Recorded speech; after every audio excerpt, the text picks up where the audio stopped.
மாநாட்டிற்கு பிஜேபி வச்சா நாங்க கரெக்ட் ஆயிடும் சொல்லி திருமாவளவன் சொல்லியிருக்கோம். கரெக்ட் ஆயிடும்னா எனக்கு அர்த்தம் புரியல. பிசிகே கரெக்ட் ஆயிடும், ஏன்னா அவங்க ஜாதி அரசியல் மத அரசியல் பண்ண முடியாது. தமிழகத்திலேயே ஏன் நான் இந்தியாவிலேயே சொல்லுவேன், மிக மோசமான ஜாதிய கட்சி விசிகா தான். நீங்க அதுலயும் நீங்க அவர் தலித் மக்கள் எல்லாருக்கும் பட்டியல் சமுதாய மக்கள் எல்லாருக்கும் தலைவரா? இல்லவே இல்லை. ஏன்னா தேவேந்திர குல வேளாளர் சமுதாயத்தை சேர்ந்த மக்கள் நாங்க பட்டியல் வெளியேறணும்னு சொல்றாங்க. அவர்கள் திருமாவளவனுடைய எந்த கொள்கையும் ஏற்கல. சரி,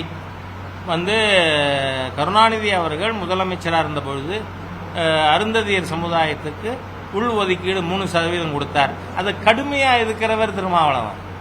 நீங்க பட்டியல் சமுதாயத்துக்குள்ளேயே ஒரு குறிப்பிட்ட ஒரு சமுதாயத்துக்கு மாத்திரம் தலைவராக இருந்துட்டு அவ்வளவு குறுகிய ஜாதியவாதம் பேசிட்டு இருக்கிறவர் இவர். மற்ற கட்சிகளையோ அல்லது பிஜேபியோ பேசலாமா?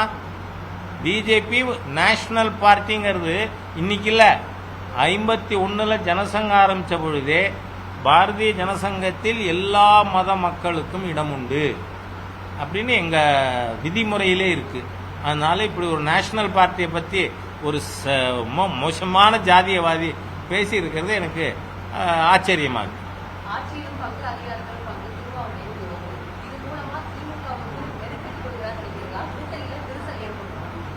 அதாவது திருமாவளவனுடைய இந்த கோரிக்கை நியாயமானது, சரியானது அப்படிங்கிறது என்னோட கருத்து.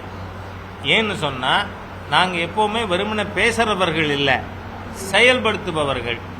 நீங்க பாத்தீங்கன்னா ஒன்று தமிழ்நாட்டில் ஒரு வாதம் என்ன வைக்கப்படுது, இந்த திராவிடியன் ஸ்டாக்னால கூட்டணி அரசாங்கம் ஸ்டேபிளா இருக்காது. ஆனா சென்டர்லயே 99 2004 வரை திரு அடல் பிஹாரி வாஜ்பாய் அவர்கள் தலைமையில் கூட்டணி ஆட்சி 5 வருஷம் இருந்து நிரூபித்து காட்டியிருக்கோம்.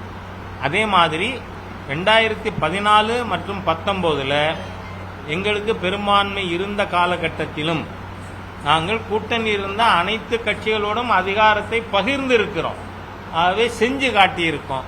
அதன் அடிப்படையில் பார்த்தா நியாயமா திராவிட முன்னேற்ற கழகம் அவங்க கூட்டணியில் யார் யார் படமெல்லாம் போஸ்டர்ல ஒட்டி ஓட்டு கேட்டாங்களோ, யாரெல்லாம் அவங்க கூட்டணி தலைவர்களாக இருந்தாங்களோ அவங்களெல்லாம் மந்திரி சபையில் சேர்க்கணும்னு கோரிக்கை வந்தா அது நியாயமானது.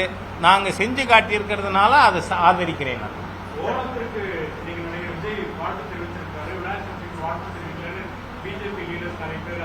பிஜேபி லீடர்ஸ் வாழ்த்து தெரிவிக்கலன்னு சொன்னாங்களா, இல்ல அவர் வாழ்த்தே தெரிவிக்கலன்னு நீங்களும் ஒத்துக்கிறீங்களா? அது ஒத்துக்கிறீங்க. அதனால அவர் எதனால செய்யலன்னு தெரியல. செய்யாது தவறுதான். இது பெரும்பான்மை சமுதாயத்தை காயப்படுத்துகின்ற விஷயம் தான் சொல்ற உரிமை பிஜேபிக்கு இருக்கா இல்லையா? இருக்கு. That ends the matter.